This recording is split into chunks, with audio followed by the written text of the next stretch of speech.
To purify his soul, Hercules will have to survive the most excruciating series of challenges ever confronted by man or the gods. It is a journey that will take him across the Greek world and beyond, and leave a trail of real evidence that sheds new light on the truth behind the myth.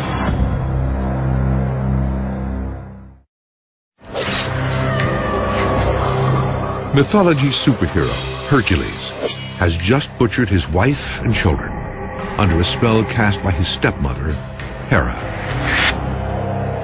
Now, the strongest man on earth must atone for his crime.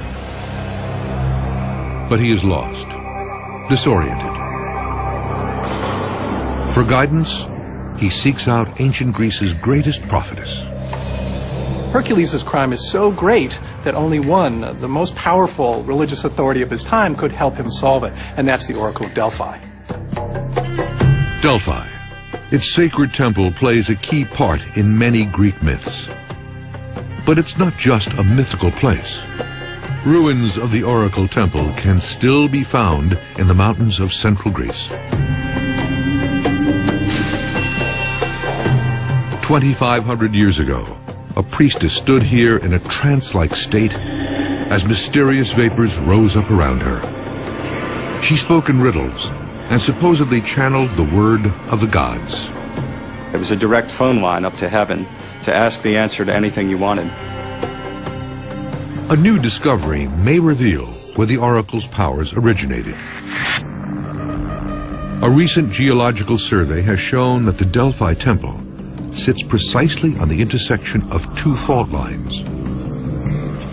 This may explain the magical vapors that surrounded the prophetess. The new evidence suggests that movements of the Earth around these faults might actually have released ethylene gas that would have leaked through these cracks in the Earth. People who breathe a lot of ethylene will fall into a trance that sounds almost exactly like what the Oracle at Delphi experienced. So basically, the Oracle at Delphi was a stoner that everyone in ancient Greek society trusted a lot. At Delphi, the oracle tells Hercules that only a terrible penance can absolve him of his crimes. To receive that penance, he must go to his cousin and arch-rival, King Eurystheus. But it's a trick. Hera is using the oracle and King Eurystheus to crush Hercules. Hera will pursue him with everything she has. Hera will be his implacable enemy. And the dangers, the enemies she will put in his way will not cease. Eurystheus assigns Hercules 12 challenges, all designed by Hera. They will forever be known as the labors of Hercules. In them, the hero is challenged to rid the Greek world of its greatest evils, to confront its most savage beasts, forces of nature, evil tyrants, and monsters. No man could be expected to survive even one of these challenges. But Hercules must overcome 12. These labors serve a function. Their primary function is to remove the pollution from having killed his family. He will need to purify himself, to purify his hands, to purify his soul later on of the grievous crime he has committed. It seems a little unfair to us because the acts that he's doing penance for weren't really his fault. He was under the influence of the madness sent to him by his stepmother, Hera. In the Greek mind, it didn't really matter that it wasn't his fault. He still needed to perform these acts to wash away the stain of these violent acts that he committed. The quest for redemption begins with the first labor, to kill a savage beast that symbolizes mankind's animal instincts, the lion of Nemea. The problem for Hercules is even though he's a magnificent archer, the lion's skin is impervious to his arrows.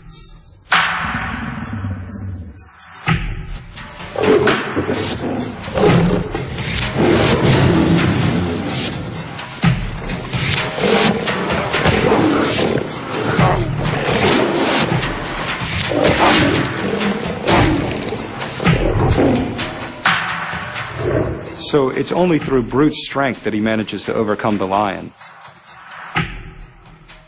And when he does, he skins the lion, and he adopts it as his own armor that he begins wearing. So from then on, Hercules is always depicted wearing the lion's skin, which protects him from harm. King Eurystheus is stunned. He thought Hercules' first labor would be his last. Now he lays out a series of even more monstrous challenges, sure to put an end to the hero. A theme becomes evident in these early labors. It's man versus nature. The ancient Greeks viewed nature as a scary place. They wanted to live in harmony with it. But nature was a bitch that if you didn't watch would kill you. And that was their view. They did not have a romantic view of nature. There are a few great heroes, Hercules is prominent among them, who can tame nature, who can actually bring it under control. And this is the mark of a truly great hero, to bring this unstoppable force to heed. The second labor challenges Hercules to kill another monstrous freak of nature. The dreaded nine-headed Hydra, a poison-spitting serpent that devours men in one bite. Hercules draws his sword and attacks.